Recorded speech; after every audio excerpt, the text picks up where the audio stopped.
değerli kardeşler, değerli misafirler, hepiniz hoş geldiniz, sefa getirdiniz. Hüdapar Partisi, Hüdapar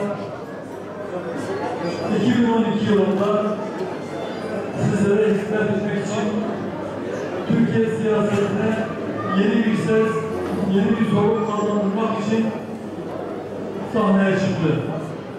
O günden bugüne Hüdapar Partisi misyonuyla, vizyonuyla, söylemiyle, duruşuyla farklılığını ortaya koydu.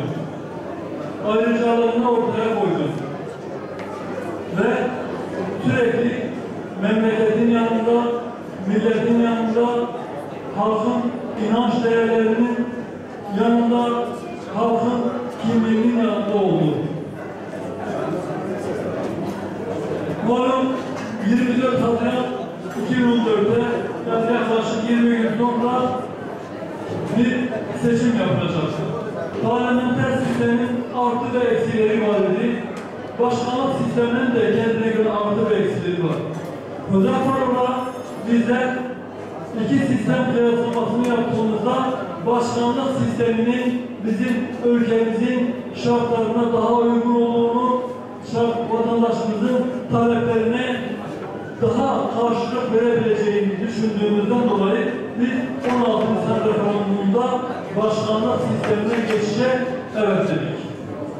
Ve bugün de başkanlık sisteminin devamından yana görüşümüzü belirtiyoruz.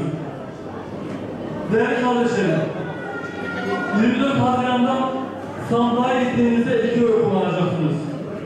Birini başkanlık sistemi için Cumhurbaşkanı adayı olan şahsa vereceksiniz. Diğerini ise milletvekilliği yani parlamento için kullanacaksınız.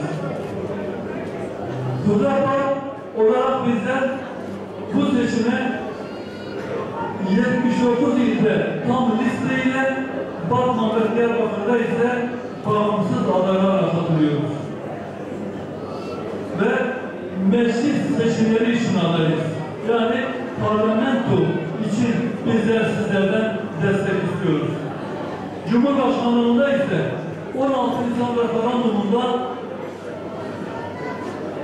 başkanlık sisteminden geçişten yana görüşümüzü belirttiğimizden dolayı ve ben başkanlık sistemini devam ettireceğim diyen tek aday da Sayın Erdoğan olduğu için biz bu noktada Cumhurbaşkanı adayı olarak Sayın Erdoğan'ı destekleme kararı aldık.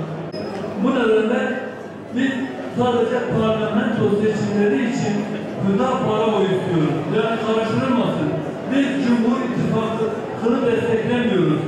Cumhur İttifakı'na bizim herhangi bir desteğimiz yoktur. Desteğimiz sadece Cumhurbaşkanı adayı Sayın Erdoğan'adır ve başkanlık sisteminde ona oyumuzu vereceğimizi belirttik. Parlamento seçimleri için Hüdapar kendi ismiyle, kendi logosuyla, kendi adayıyla seçime giriyor.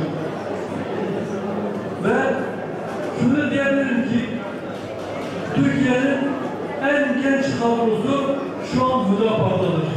Milletvekili adaylarının içerisinde yaş oranına baktığımızda en genç kadro, en genç milletvekili adayı yine Hüdapar'ın adaylarıdır.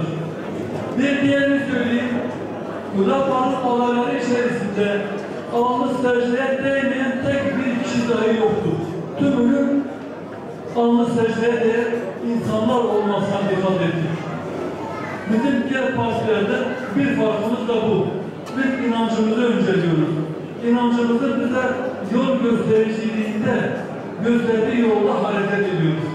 Ve buna göre biz siyaset üretiyoruz.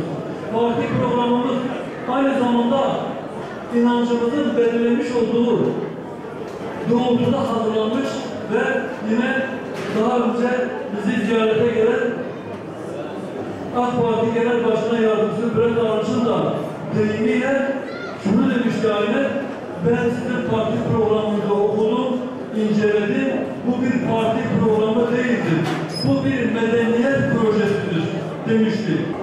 Her açıdan İslam'ı inceleyerek İslam'ın çizdiği çerçevede hazırlanmış ve buna göre memleketin bütün meselelerine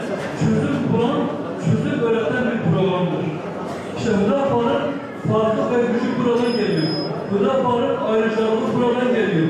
Biz inancımızın bize emrettiği doğrultuda memleketin bütün sorunlarını